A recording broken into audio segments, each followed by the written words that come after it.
पर जब राम समुद्र लंघन करके श्रीलंका गए, समुद्र लांघ करके लंका में पहुंचे और वहां रावण को मृत्यु दंड दे करके माँ सीता को, माँ जानकी को अपने पास ले आए, ये पूरा प्रसंग है। हमारी समाज में बहुत सारी कुरीतियां हैं, उसमें से एक कुरीति ये भी है कि समुद्र यात्रा वर्जित, समुद्र यात्रा वर्जित रखी गई। बड़े बड़े विद्वान, बड़े बड़े लोग समुद्र पार करके पूरे विश्व में वेदों का प्रचार प्रसार करने के लिए जाना चाहते थे, अपने ज्ञान का प्रचार करने के लिए विदेशों में जाना चाहते थे, कोई अपने अध्ययन के लिए विदेशों में जाना चाहते थे, लेकिन उनको एक ही बात कह के रोका गया कि समुद्र यात्रा वर्जित है, समुद्र यात्रा नहीं की जाती है, समुद्र यात्रा नहीं करना चाहिए, ये पाप होता है। और समुद्र यात्रा, समुद्र लंघन उतना ही बड़ा पाप माना जाता था जितना कि ब्राह्मण हत्या, ब्राह्मण हत्या के बराबर उसको पाप माना गया। लेकिन उसी घटना को अगर देखा जाए तो प्रभु श्री राम भी समुद्र लंघन करके उस पार गए, तो अगर ये पाप माना जाता तो प्रभु श्री राम ने ऐसा क्यों किया?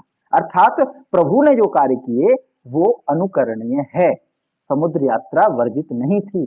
और ऋग्वेद के तीसरे मंडल के 33वां जो सूक्त है, नदी विश्वामित्र संवाद सूक्त कहते हैं, उसमें विश्वामित्र ऋषि कहते हैं नदियों से, नदी अर्थात जल राशि यानी समुद्र, उनसे कहते हैं कि आप थोड़ा झुक जाइए, वैसे ही झुक जाइए जैसे कोई माँ अपने बच्चे को स्तनपान कराने के लिए जैसे झुक जाती है, वैसे ही हे माँ, हे नदियों आप झुक जाइए ताकि हम आपको पार कर सकें। अर्थात वो ऋषि कह रहा है कि आप झुक जाइए ताकि हम आपको पार करके दूसरे, जहां तक वेदों का प्रकाश नहीं पहुंचा वहां तक हम भारतीय ज्ञान परंपरा को फैला पाए। ये वेद का ऋषि बोलता है। अर्थात समुद्र लंघन कोई अपराध नहीं था वेदों के अनुसार भी और आर्यों के लिए भी। प्रभु श्री राम आर्य की श्रेणी में आते हैं। आर्य माने श्रेष्ठ, जो धर्म का पालन करे, शास्त्रों का पालन करे, नीति का पालन करे, नीति मर्यादा को मानने वाले राम समुद्र लंघन करते हैं। अर्थात समुद्र लंघन जैसा कुछ नहीं है। लेकिन समाज में कुप्रथा आई, किस कारण से आई ये तो एक शोध का विषय है, पर ये आई और इसने बड़े बड़े महापुरुषों को इसी कारण से, एक कोई गणतज्ञ थे, नाम विस्मृत हो रहा है, शायद श्रीनिवास जी थे, श्रीनिवास निवासानुजन ऐसे कोई थे नाम, या कोई और थे, वो विदेश पहुंचे, वहां पढ़ाई की, गणतज्ञ थे, वहां से आकर के उनकी तबीयत खराब हुई तो भारत में आए और भारत में आकर के उनकी सेहत एकदम से बिगड़ गई, उनके पास कोई नहीं पहुंचा, उनकी मदद करने के लिए कोई नहीं गया, कारण कि आपने समुद्र लंघन किया, आप समुद्र पार करके गए, ये पाप है।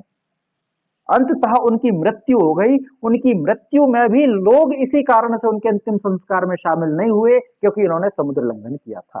ये कुप्रथाएं समाज में बहुत गहरे जमी हुई थी। अब धीरे धीरे शिथिलता आई है। स्वामी विवेकानंद भी विदेशों में पहुंचे यात्रा करने के लिए। आज हम अपने आप को देखते हैं कि हमारे हिंदू राष्ट्र, हमारी भारतीय संस्कृति के जैसा तो कोई दूसरा देश है ही नहीं, हम तो अकेले पड़ गए और सभी संस्कृतियों का तो पूरे विश्व भर में बोलबाला है। शायद इसके मूल में एक ही कारण है कि हमारे ऋषि मुनियों ने जो प्रसार किया था पूरे विश्व को, वसुधैव कुटुंबकम या कृणवंतो विश्वमार्यम की बात कही थी, उसको कुछ परंपरागत लोगों ने शायद कुरीतियों के कारण या अंधश्रद्धा के कारण कुछ लोगों ने इसको बांध दिया, कुरीतियां बन गई और हम विदेशों तक या पूरे संसार तक नहीं फैल पाए। ये कुछ कारण रहा हो।